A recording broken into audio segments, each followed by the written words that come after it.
एक तो कह रहा सर पैथोलॉजी भी पढ़ा दीजिए। पैथोलॉजी डॉक्टर डॉक्टर पढ़ाता है सर, टाइफाइड HIV जांच करता है, डिस्पेंसरी खोलेगा तू? फालतू कमेंट नहीं करो बाबू, चलो अभी स्टार्ट करते हैं हम लोग। कल कहाँ तक पढ़ाए थे? आप कमेंट में केवल अपनी डाउट्स पूछा कीजिए। आपके कहानी सुनने के लिए कमेंट नहीं दिए हैं, कमेंटवा का सर्वर पे पैसा कटता है, आपको पता है? कमेंट करते हैं वो, जिस तरह से किसी को व्हाट्सएप पे कैसे मैसेज करते हैं, आपका डाटा खत्म होता है ना, वैसे सर्वर पे कंजम्पशन होता है। फालतू कमेंट नहीं किया कीजिए, एक तो पढ़ने का मन नहीं करता है, आप पढ़ाई से रिलेटेड कमेंट कीजिए। कल बताए थे कहाँ तक हम? पता नहीं कहाँ बताए थे, नदियों के बारे में बता रहे थे हाँ? युवावस्था प्रौढ़ावस्था।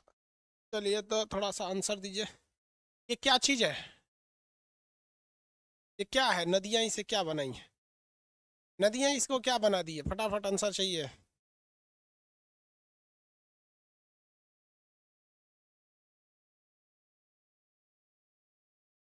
डेल्टा कौन बोल रहा है रे बकलो? भी आकार की घाटी दिख रहा है, रेपिडो, वेरी गुड। छिप्रिका, रेपिडो या छिप्रिका है ये? रेपिडो या छिप्रिका है? यह है छिप्रिका या रेपिडो कहिए इसे, रेपिडो या छिप्रिका। ये जब नीचे गिरता है तो ये कौन सा अवनमन कुंड बना लेता है? अवनमन कुंड, एस आकार की घाटी, एस आकार की घाटी। ये क्या है? झरना है, ये झरना जलप्रपात है, बता दिए थे ये जलप्रपात है। ये अवनमन कुंड है, ये एस आकार की घाटी है। जब ये सीधी हो जाती है तो क्या बन जाता है? गोखुर लेक, झील बन जाता है, गोखुर झील। लास्ट में हम आपको कुछ कुछ चीजें समझाए थे, डेल्टा वगैरह। बताइए तो, नदियां जब अपने द्वारा लाए गए कचरा को कम मात्रा में जमा करती है तो उसे रोधिका कहते हैं, ज्यादा मात्रा में जमा कर देती है तो डेल्टा कहते हैं, और जब इसे नदी में गिरा, समुद्र में गिरा देती है तो उसे क्या कहते हैं? जब कभी भी डेल्टा को समुद्र में गिरा दिया जाता है क्या कहते हैं? डेल्टा को समुद्र में गिरा दिया जाता है तो एस्चुरी कहते हैं, वेरी गुड। छोटे साइज के डेल्टा को रोधिका कहते हैं। डेल्टा अगर बहुत छोटा रहेगा तो उसे क्या कहा जाएगा? क्या कहा जाएगा? ठीक है, वेरी गुड, एस्चुरी कहते हैं। बताइए तो कौन सी ऐसी नदी है जो डेल्टा नहीं बनाती है? कौन सी नदी है जो डेल्टा नहीं बनाती? आंसर दीजिए।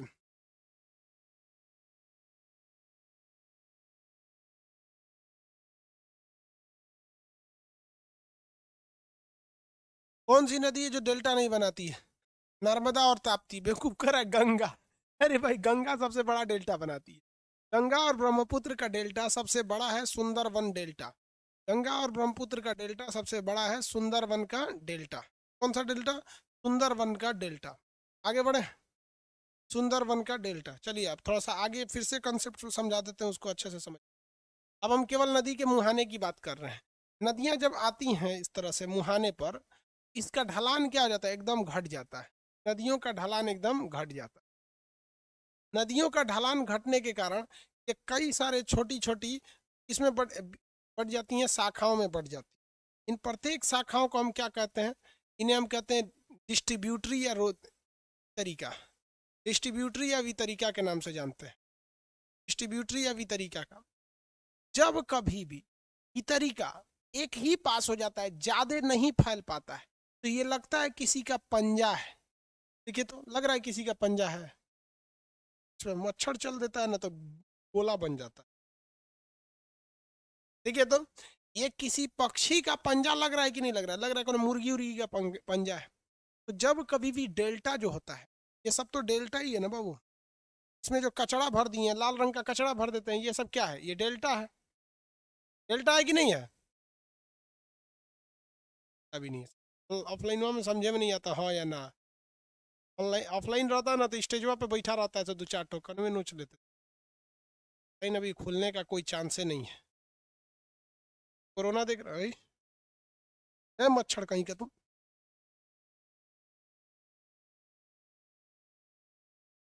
समझे में नहीं आता है, क्लास चल रहा है।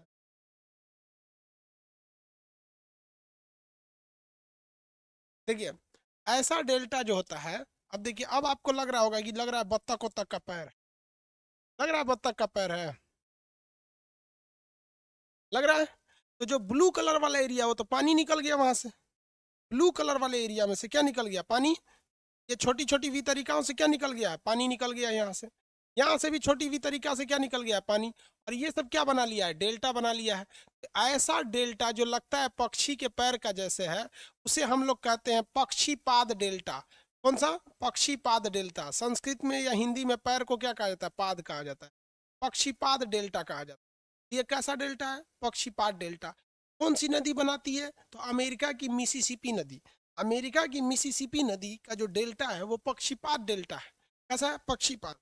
जबकि अगर आप गंगा और ब्रह्मपुत्र का डेल्टा देखेंगे तो गंगा ब्रह्मपुत्र का डिजाइनिंग ही अलग है। गंगा इस तरह से आएगी, इस शेप में गंगा, और इधर चली जाएगी, एक इधर चली जाएगी, और इसके बीच में जो डेल्टा बनेगा वो बहुत बड़ा साइज का डेल्टा बनेगा। तो गंगा और ब्रह्मपुत्र का जो डेल्टा बनता है, सुंदरबन का डेल्टा, वो बहुत बड़ा साइज का है, लेकिन वो पक्षीपात साइज का नहीं है। तो ये है सुंदरबन का डेल्टा। पक्षी का पैर। अरे मच्छर उच्छर आ जाते हैं सब यहाँ पे, वाह, भगाए कैसे?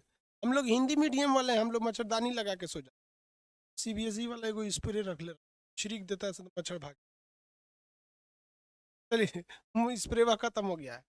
ये तो समझ में आ गया आप लोग को डेल्टा का निर्माण। अगर बताइए, हम आपको एक क्वेश्चन देते हैं, इसको बताइए तो हम समझते हैं। ये एक पहाड़ है, ये एक पहाड़ है, पर्वत।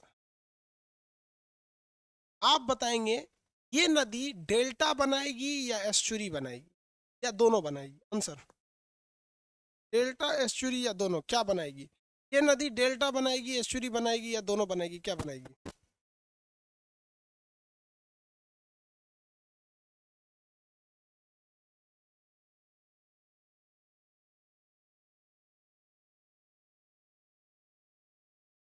क्या बनाएगी भाई?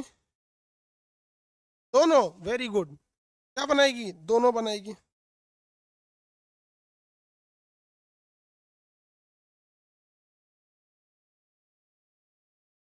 और अगर दोनों और पहाड़ हो गया तब? अगर पर्वत दोनों ओर हो गया, यहाँ भी हो गया पर्वत, तब? अब बताइए तो, अगर दोनों ओर पर्वत हो गया तब?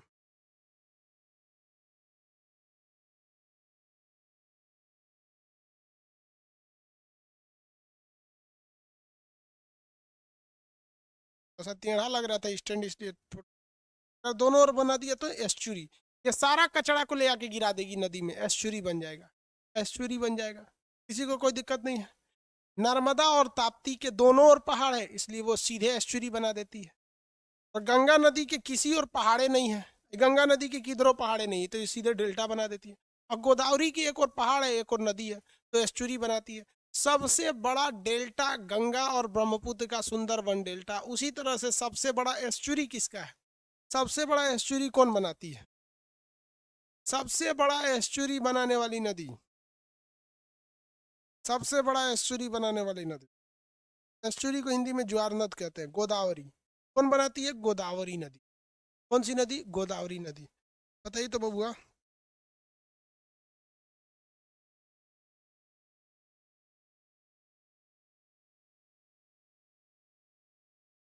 ये जो छोटे साइज का रेड कलर दिख रहा है, ये आपको दिख रहा होगा, छोटे साइज का रेड कलर, ये डेल्टा है कि क्या है? ये जो छोटका कलर का रेड कलर दिख रहा है, क्या हम इसे डेल्टा कहेंगे? ये जो छोटे कलर का रेड कलर का दिख रहा है, क्या ये डेल्टा है? हाँ, इसे क्या कहेंगे हम लोग? डेल्टा नहीं है वो, रोधिका है। Very good. छोटे साइज का डेल्टा रहता है तो इसे रोधिका कहा जाता है। छोटे साइज का डेल्टा को हम लोग क्या कहते हैं? रोधिका। छोटे साइज का डेल्टा रोधिका कहलाता है।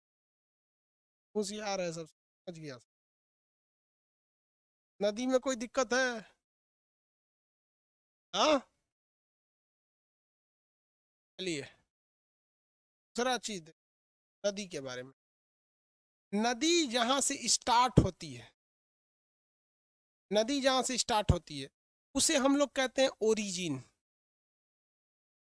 जिसे हम लोग कहते हैं उद्गम, और जहां नदी इंड कर जाती है, इंड, उसे हम लोग कहते हैं माउथ, माउथ, मुहाना, मुहाना। अब इस ससुरा जितना कांड होता है ना सब मुहाने पे ही होता है, जितना कांड होता है मुहाने पर होता है। चाहे वो डेल्टा बनेगा मुहाना पे ही बनेगा, छोटा साइज का डेल्टा बना तो वो क्या हो गया, रोधिका हो गया, रोधिका। बड़ा हो गया तो डेल्टा, उलाट दिया ले जाके तो एस्चुरी, क्या हो गया, एस्चुरी। यही सब होता है। डेल्टा ससुरा पक्षीपात डेल्टा मिसिसिपी नदी बनाती। अब एक चीज क्वेश्चन पूछता है कि जो मुहाना है, मुहाने पर नदियां पतली हो जाती हैं कि चौड़ी हो जाती है, ये बताइए। मुहाने पर नदियां पतली या चौड़ी, आंसर दीजिए तो। मुहाने पर नदियां पतली होंगी कि चौड़ी होंगी? मुहाने पर नदियां पतली हो जाती हैं कि चौड़ी हो जाती हैं? चौड़ी हो जाएगी, वेरी गुड, गुड, चौड़ी हो जाती है। सीबीएसई वाला को चौड़ा लिखाइए नहीं दे रहा है, लार्ज। एट मुहाना नदी बिकम लार्ज, एट मुहाना नहीं, एट द एंड पॉइंट, यानी लोअर कोर्स, माउथ, लार्ज हो जाती है। ससुरा कहीं ना कहीं ये क्वेश्चन पूछ डालेगा कि नदियां जब मुहाने पर जाती हैं तो चौड़ा होने जाती हैं, अचानक से क्या हो जाती है, चौड़ा हो जाती है। तो सबसे चौड़ा कौन होगा, पूछ सकता है कि नहीं पूछ सकता है? आप बताइए मित्रों, पूछेगा कि नहीं? सबसे चौड़ा कौन होगा? जिस तरह से नदियों के जमा पर डेल्टा कहते हैं, तो सबसे बड़का डेल्टा सुंदरबन का डेल्टा, पक्षीपात डेल्टा मिसिसिपी का डेल्टा, सबसे बड़का एस्चुरी गोदावरी का एस्चुरी, उसी तरह सबसे बड़का मुहाना। बोल बउआ, पूछेगा कि नहीं बोलेगा? बताइए, सबसे चौड़ा मुहाना किस नदी का है? सबसे चौड़ा मुहाना किस नदी का है? अमेजन? गलत। सबसे चौड़ा मुहाना बता सकते हैं? सबसे चौड़ा मुहाना, वेरी गुड, एक दो लड़कों ने सही बताया। ओब नदी का मुहाना, वेरी गुड। ओब नदी रूस में है, गंगा बोलता है। ओब नदी का मुहाना रूस में स्थित है, ओब नदी का मुहाना। अब लड़का नक्शा पढ़ा होगा सब, जो लड़का केवल नक्शा में पढ़ा है उसको तो हम ओब नदी दिखाई ही नहीं है, और जब ये यहाँ पढ़ा है उसको हम सब दिखाएंगे। देख बबुआ, यहाँ देख लो, दिख रहा है आप सबको? यहाँ है ओब नदी, हम अंडरलाइनिंग बाउंड्री बना देते, ये रूस है,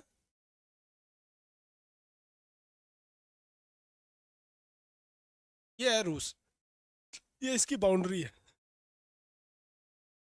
यहाँ पर जा रही है ओब नदी, आपको दिखेगा ये है ओब नदी, ये ओब नदी गई है, और ये देखिए इतना चौड़ा इसका मुहाना है, ये ओब नदी का मुहाना इतना चौड़ा है।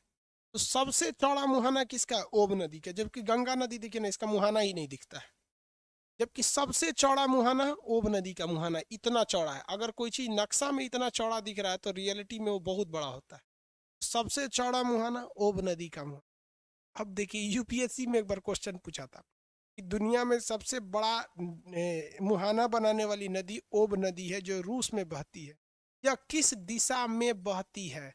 तो भैया ये दिशा में बहती है दक्षिण दिशा से उत्तर दिशा में, नॉर्थ डायरेक्शन में बहती है। देख लो बबुआ, किस डायरेक्शन में बह रही है? नॉर्थ डायरेक्शन में बह रही है। किसी को कोई दिक्कत है? इसलिए कहते हैं नक्शा भी क्लास कीजिए, वो भी जरूरी है, और थ्योरी भी कीजिए, वो भी जरूरी है। जिन्होंने खाली थ्योरी कर लिया, नक्शा नहीं कर रहा, वो दिक्कत है। अब दोनों में एडमिशन बंद है। आगे समझे? हाँ, साउथ टू नॉर्थ मतलब जिधर जा रहा होता है बस उधरे ध्यान दिया जाता है। ओब नदी का मुहाना उत्तर में। आगे बढ़े। अब सवाल एक आता है, देखिए ध्यान से, कि ससुरा नदी सब जाके कहाँ गिरती हैं? सब A to Z नदियां समुद्र में जाके गिर जाती हैं, कहीं ना कहीं से समुद्र में गिरती हैं। और अगर समुद्र में नहीं गिर पाती हैं तो वो किसी सहायक नदी में जाके मिल जाए। जैसे यमुना समुद्र में नहीं जाती है तो गंगा में पानी डाल देती है इलाहाबाद में, और गंगा ले जाके उलाट देती है। तो हमको सवाल एक बात नहीं समझ में आया कि दुनिया की जितनी भी बड़ी बड़ी नदियां हो गई, चाहे यहाँ की लॉरेंस नदी हो जाएगी, हडसन नदी हो जाएगी, कोलोराडो नदी हो गई, मिसिसिपी, मिसौरी, या फिर टेनेसी नदी हो गई, यहाँ से अमेजोन नदी हो गया, नील नदी हो गया, नाइजर हो गया, ये लिम्पोपो, जितनी नदियां हैं ससुराल, A to Z दुनिया की नदियां कहीं ना कहीं से आके सब समुद्र में गिर रही हो, चाहे वो अरब सागर में गिरे। आपने कभी गौर किया, ये नदियों का पानी खारा नहीं होता, लेकिन समुद्र का पानी नमक जैसा होता है, खारा होता है, पी लेंगे तो सबसे ज्यादा तबीयत खराब हो जाएगी। समुद्र का पानी नहीं पीता आदमी कोई, ये पानी समुद्र का पूरा खारा होता है, समुद्र का पानी। तो बताइए, चुचुरा नदी का पानी मीठा यानी पी सकते हैं, समुद्र का पानी खारा, ऐसा क्यों? समुद्र का पानी खारा क्यों? इसका पीडीएफ कब मिलेगा? सैटरडे को। इसका पीडीएफ सैटरडे को मिलेगा। हाथ से लिखा हुआ पीडीएफ हम अभी भी दे सकते हैं, लेकिन वो टाइप करवा देते हैं ना, वो अच्छा रहेगा आप लोग के लिए, उसमें फोटो वोटो ठीक बनता है। समझ में आएगी नहीं? आप किसी को दिक्कत? देखो बाबुआ, दिख रहे हैं कि नहीं दिख रहे हैं जी हम? नदी उदी दिख रहा होगा, छोटा छोटा नदी है। देखिए, ऐसा क्यों होता है? दुनिया में हर चीज, किसी भी चीज के सरफेस पे नमक पाया जाता है। सबसे ज्यादा पूरी दुनिया पे नमक सबसे ज्यादा पाया जाता है, कहीं पे भी। आप अपना हाथ चाट के देखिए, नमकीन लगेगा, लगेगा। आंसू पी के देखिए, नमकीन लगेगा। बचपन में नकटी निकाल के खाए होंगे, नमकीन लगेगा। भैंस चाट के देखिए, नमकीन लगेगा। सड़क चाट के देखिए, जमीन पे नमकीन लगेगा। किसी का घर द्वार चाटिए, नमकीन लगेगा। नाली मतलब ढक्कन वक्कन कहीं सड़क चाट लीजिए, घर मतलब कुछ चाटिएगा, आपको नमकीन लगेगा। हर जगह नमक की मात्रा अवेलेबल है, NaCl हर जगह अवेलेबल है। अब देखिए कहीं पे आप 20 दिन नहाइए मत, उसका चाटिए, देखिए एकदम नमकीन लगिएगा। समझ में आ रहा है कि नहीं आ रहा है? हर जगह नमक की मात्रा अवेलेबल।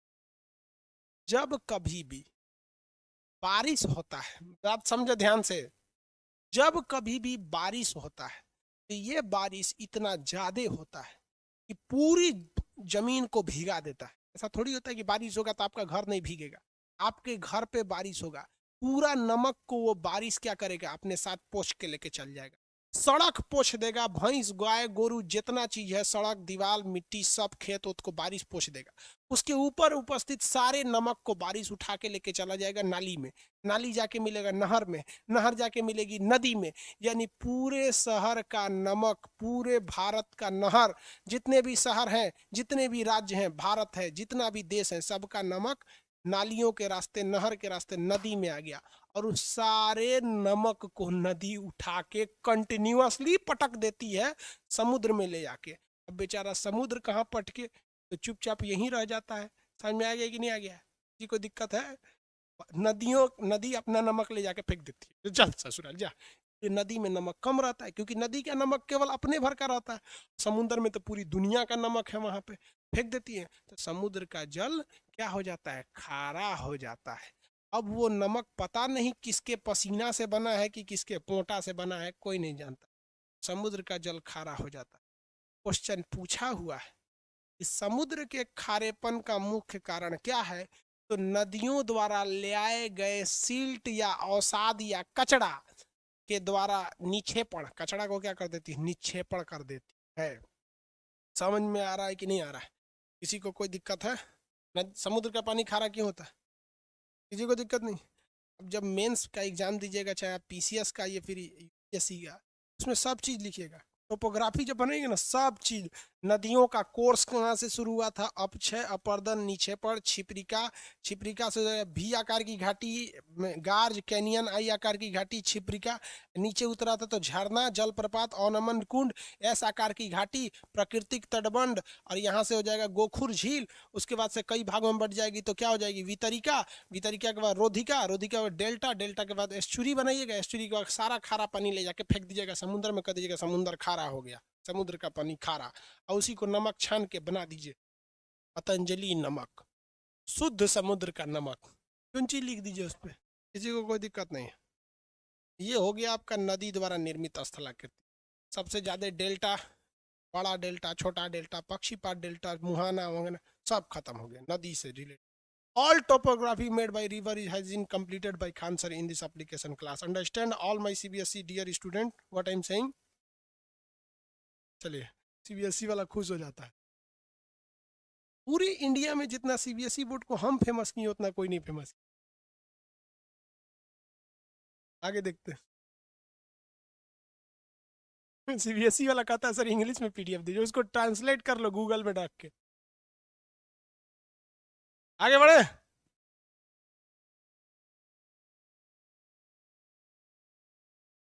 सर बायोलॉजी का एडमिशन ले लीजिए, चुप शांति से बैठल रहो।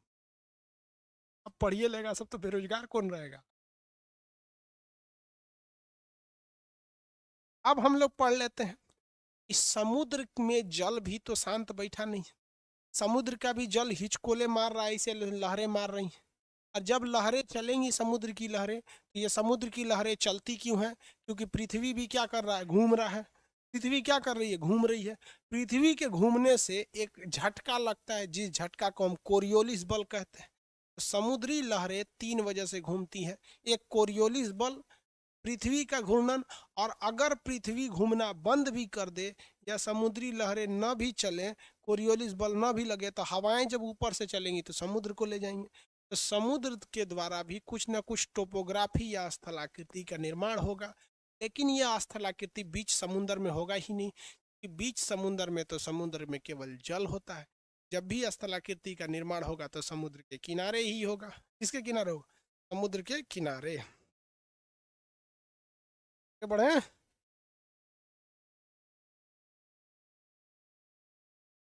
देखिए, समुद्र द्वारा निर्मित स्थलाकृति देखते हैं। इसके द्वारा समुद्र द्वारा निर्मित स्थलाकृति देखिए, मान लीजिए ये हमारी भूमि है। ये क्या है? भूमि है, जमीन है। ये जमीन है इस तरह से, किसी को दिक्कत नहीं। ये जमीन है, यहाँ बना देते हैं जमीन, इसको डार्क कर देते हैं ताकि आपको अच्छे से समझ में आएगा। ये डार्क वाला एरिया क्या है? जमीन है, इस पे हम लोग रहते हैं। ये भूमि वाला एरिया हो।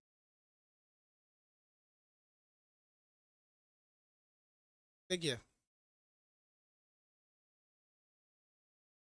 और इधर वाला एरिया जो है वो समुद्र है, नीचे वाला एरिया जो है वो समुद्र है। ये जो ब्लैक वाला एरिया है ये सब क्या है? भूमि है। यहाँ बना देते हैं।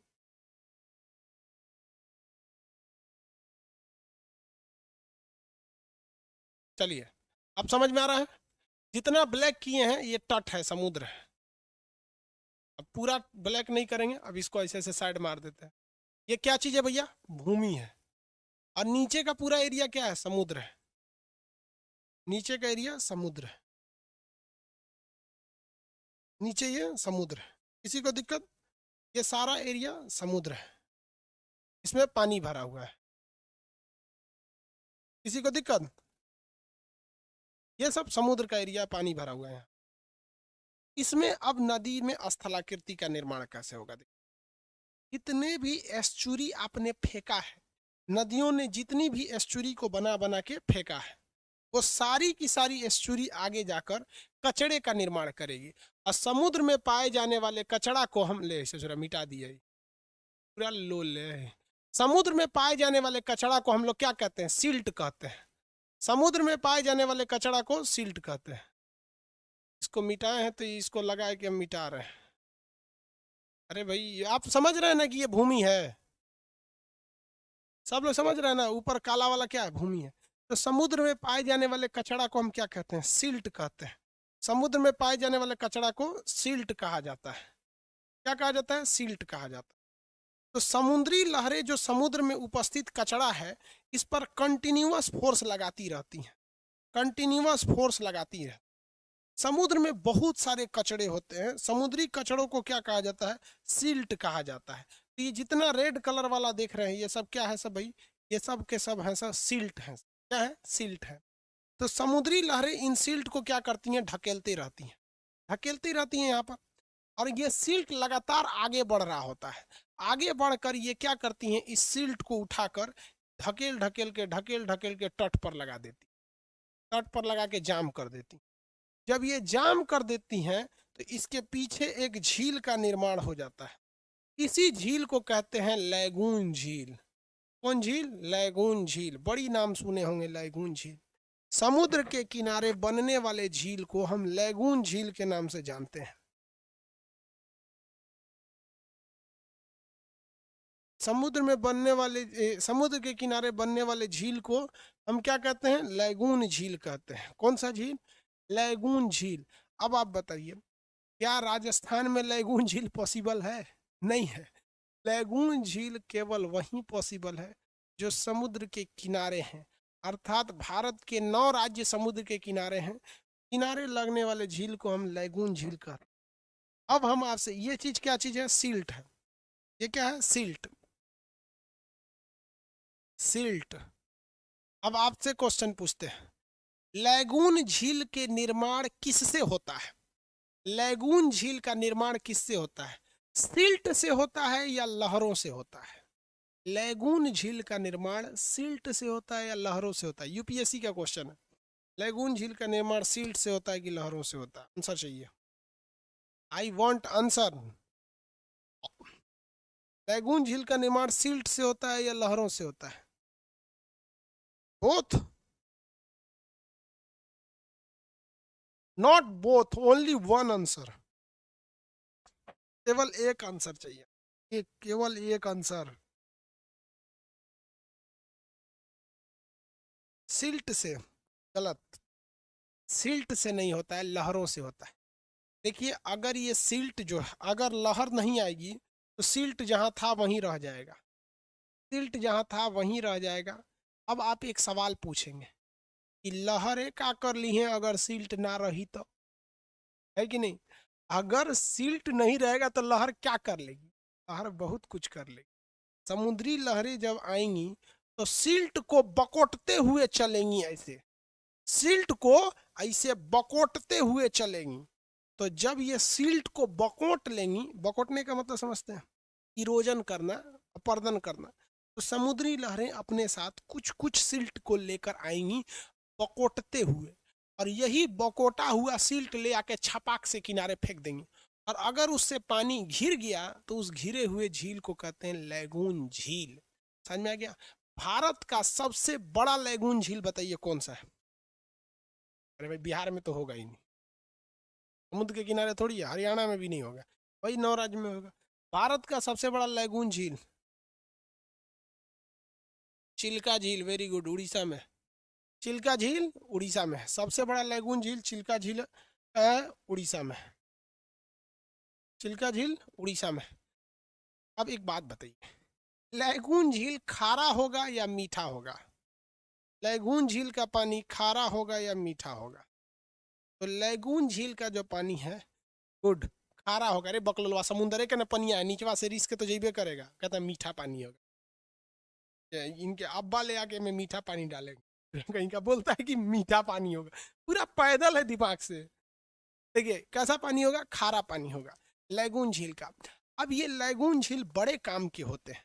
आप कहेंगे कि सर ये लैगून झील से काम कौन सी करा लेंगे हम लोग, ये बड़े काम के होते हैं। तो देखिए, काम इनका बहुत अच्छा खासा।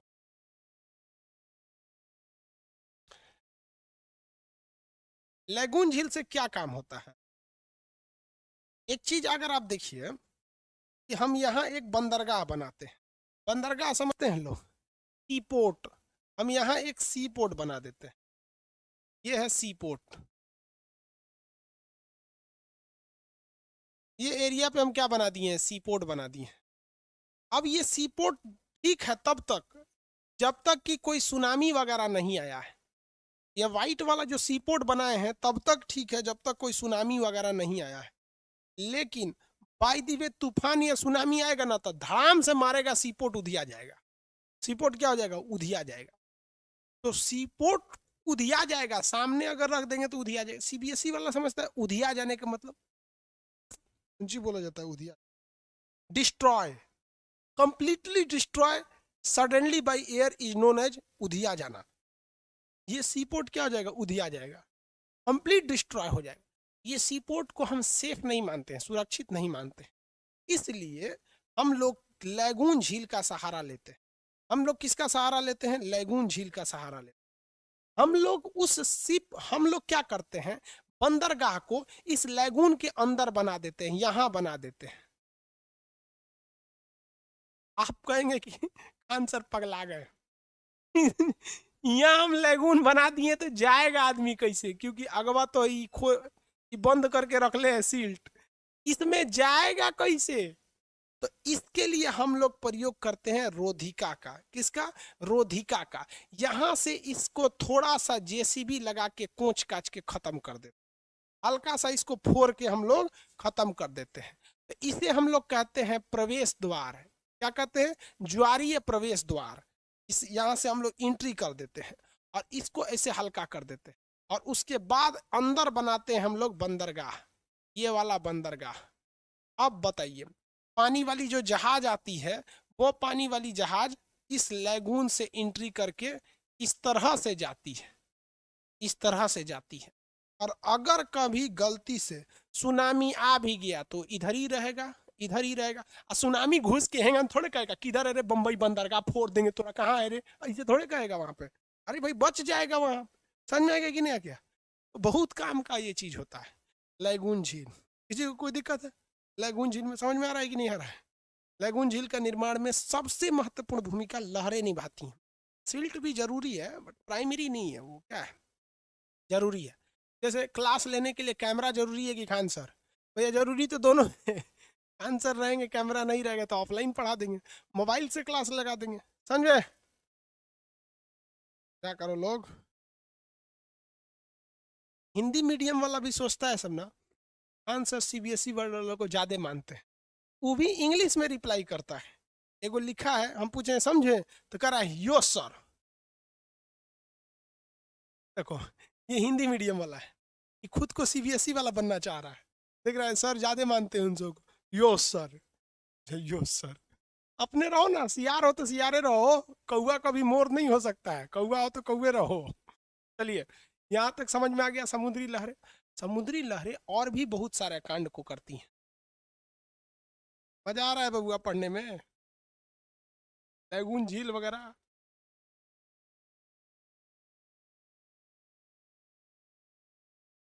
पढ़ाई बड़ी इंटरेस्टेड चीज है रे बाबू। समुद्री लहरें और चीज का निर्माण करती। समुद्री लहरें जो होती हैं, अगर समुद्र के तट पर कोई पहाड़ खड़ा है, सपोज कीजिए यहाँ कोई पहाड़ खड़ा है इस तरह से, तो ये लहरें क्या करेंगी, इस पहाड़ को काट देती, इस पहाड़ को क्या करती हैं, काट देती, और इसके अंदर जो है गुफा बना देती। क्या करती हैं, काट के इसके अंदर गुफा बना देती, इस शेप में क्या करती हैं, गुफा बना देती। तो इससे फायदा क्या होता है कि काट काट के नदियां इसके अंदर क्या करती थी, गुफा बना देती। तो इस शेप में बन जाता है आपका लहर। ऊपर ऊपर वाली जमीन को बना देते हैं अच्छा से, काला करना भाई। ये देखिए, ये जो भूमि थी इसमें से क्या कर दी नदियों ने, ये समुद्री लहर ने काट दिया और इसमें क्या बना दिया, गुफा बना दिया। अब आप बताइए ये गुफा का काम क्या है, गुफा कैसे क्या कर सकते हैं, इस गुफा में क्या कर सकते हैं बोलिए, कुछ कर सकते हैं? इस गुफा का काम जासूसी के लिए आदमी कर देता है। हमारी जो नौसेना जो होती है, नौसेना, तो नौसेना की जहाजों पर हमेशा दुश्मन जो देश होते हैं वो नजर रखे रहते हैं। नौसेना के जहाजों पर दुश्मन के देश नजर रखे रहते हैं। तो इसके ऊपर क्या करता है आदमी, कटरैन छा देता है इस तरह से। कटरैन समझते हैं? करकट, कटरैनो नहीं समझता है, करकट, एस्बेस्टस छा दिया जाता है। और नौसेना की जितनी भी पनडुब्बियां हैं जो पानी के अंदर रहती हैं, वो डीजल भरने के लिए बाहर आएंगी। अब मान लीजिए यहाँ डीजल भरने के लिए आ गई, तो चाइना सेटेलाइट से देख लेगा भैया भारत के पास 16 गो पनडुब्बी है, 10 गो डीजल भर रही है, यानी 6 गो समुद्र में है, अब हमला कर दो। इससे अच्छा कि ऐसे कटरैन छा दीजिए, अब पनडुब्बी को अंदर ले आ दीजिए, पनडुब्बी को क्या कर दीजिए, अंदर लेके चले जाइए यहाँ पर, आप आराम से क्या रहेंगे, सुरक्षित रहेंगे। समझ में आ गया कि नहीं? उसके ऊपर से भी कटरैन छाने की जरूरत भी नहीं है, क्योंकि नदियां जो होती हैं पहाड़ को बस नीचे से काटती हैं, ऊपर से पहाड़ रहता ही है। वो तो नीचे से नहीं से काट दिया, तो पनडुब्बी को नीचे घुसा दीजिए, ऊपर पहाड़ रहेगा। ये सेना के अड्डा बनाने के लिए समुद्री गुफाएं बहुत ज्यादा जरूरी होती हैं। समुद्री गुफाएं कौन बनाता है? समुद्री गुफाएं, समुद्री गुफा कौन बनाता है? समुद्री लहरें बनाती। समुद्र में जितनी आकृतियां बनती हैं वो सारी आकृति कौन बनाती है? समुद्र की लहरें बनाती। चाहे वो लैगून हो, क्या चीज हो, लैगून हो या फिर गुफा हो। अब देखिए, समुद्र की लहरें कहीं कहीं पर इतना ज्यादा कचरा जमा कर देती है ना, बहुत ज्यादा कचरा जमा कर देती हैं, बालू वगैरह बहुत ज्यादा जमा कर देती हैं, जिस वजह से वहां पानी ज्यादा नहीं पहुंच पाता है। तो समुद्र की लहरें कहीं कहीं बालू जमा कर देती, बहुत ज्यादा मात्रा में बालू जमा कर देती। इस बालू जमा करने की वजह से वहां का जो जमीन होता है ज्यादा गहरा नहीं होता, उथला हो जाता है, इतने पानी ये रह पाता है, ज्यादा गहरा नहीं हो पाता है, तो बड़ी और खतरनाक मछलियां वहां नहीं जा पाती हैं। तो जिसको हम लोग पुलीन कहते हैं, क्या कहते हैं? पुलीन। क्या कहेंगे? पुलीन कहेंगे। इंग्लिश मीडियम वाला इसे बीच कहता है, बीच, जिसपे मरियाना बीच बहुत फेमस है, यहीं आदमी नहाने जाता है। चल जाइएगा ही घचाक से में, तो बहुत गहरा होता है, चल जाएंगे अंदर है और हमें कोनो मछली उछली आके खा जाएगी। तो हमेशा नहाने के लिए हमें कहाँ जाना चाहिए? पुलीन पर, यानी बीच पर जाना चाहिए। समुद्र के किनारा को पुलीन कहते हैं और नदी के किनारा को तट कहते हैं। इन पढ़ने वाले लोग सबको तट कह देते हैं, ऐसा नहीं है, पुलीन कहा जाता है, बीच। जैसे जुहू बीच बहुत फेमस है, बाघा बीच गोवा का फेमस है, जुहू बीच चौपाटी बीच या मुंबई का फेमस है, मरियाना बीच चेन्नई का फेमस है, और अक्षा बीच ये भी मुंबई का है। गाना था ना, तुझे अक्षा बीच घुमा दूंगा चलती क्या, चाचा की चाय पिला दूंगा चलती। क्या नहीं कहता है कि तुझे लैगून झील घुमा दूंगा चलती क्या, जानता है जो आचाक दे मरिए जाएंगे उसमें, समझ में आएगी नहीं आएगा? तो बीच पर रहना चाहिए, गोवा वाले बीच। बफरिंग कर रहा है भाई, सोच रहा बफरिंग कैसे कर दिया? बफरिंग नहीं करो भाई। किसका किसका बफरिंग कर रहा है यार? बफरिंग नहीं कर रहा है जी।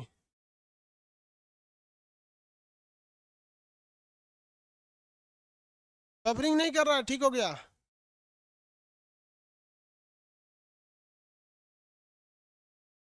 ठीक हो गया, ठीक हो गया, ठीक हो गया कि नहीं? हाँ बफरिंग नहीं कर रहा है, ठीक हो गया। अरे बाबा ठीक हो गया तो बोलो, नहीं तो बफरिंग अभी भी कर रहा है तो बोलो, हम अभी कैमरा के आगे नहीं है, ठीक हो गया। ठीक हो गया, बफरिंग होगा तो कोई उपाय नहीं है, हम ही सब देख रहे हैं, ऑपरेटर ही नहीं है। सब काम हम थोड़ा थोड़ा कर लेते हैं।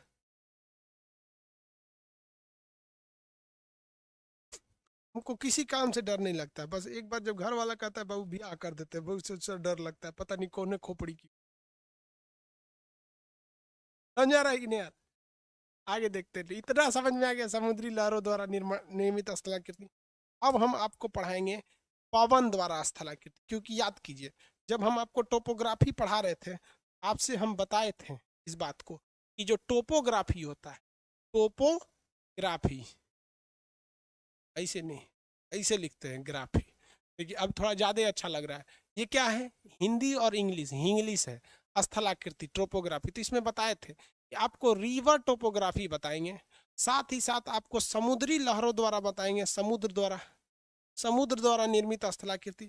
इसके बाद आपको बनाएंगे बर्फ द्वारा निर्मित स्थलाकृति, जिसे हम लोग बर्फ, बर्फ कैसे लिखाएगा जी? हिम लिख देते हैं, हिम, समझ जाइएगा लो, आइस, बर्फ याद नहीं आ रहा है कैसे। बर्फ द्वारा निर्मित स्थलाकृति बताएंगे, पवन द्वारा निर्मित बर्फ द्वारा, अरे, और भूमिगत जल द्वारा, भूमिगत जल मतलब अंडरग्राउंड वाटर, बर्फ द्वारा, और कौन सा था? पवन द्वारा। तो 5 टाइप का था, हम आपको 2 टाइप पढ़ा दिए, नदी और समुद्र वाला पढ़ा दिए। अब कल हम आपको भूमिगत पढ़ा देंगे, भूमिगत जल द्वारा निर्मित स्थलाकृति पढ़ा देंगे, और बर्फ और पवन द्वारा फिर आगे बता देंगे। टोपोग्राफी कंप्लीट हो जाएगा, आपका क्वेश्चन नहीं छूटेगा।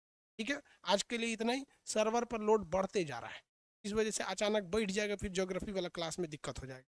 ठीक है, एक्चुअली एडमिशन रोक दिए थे सब, हल्ला करता है सर एडमिशन ले लीजिए, कोनो कहेगा सर हमारी 3 गो गर्लफ्रेंड का हो गया, 2 गो छूटले रह गई, सब एडमिशन दिला दीजिए, एडमिशन ओपन कीजिए। कोनो कहेगा कि हमारा ये छूट गया, वो छूट गया, अजब हाल है।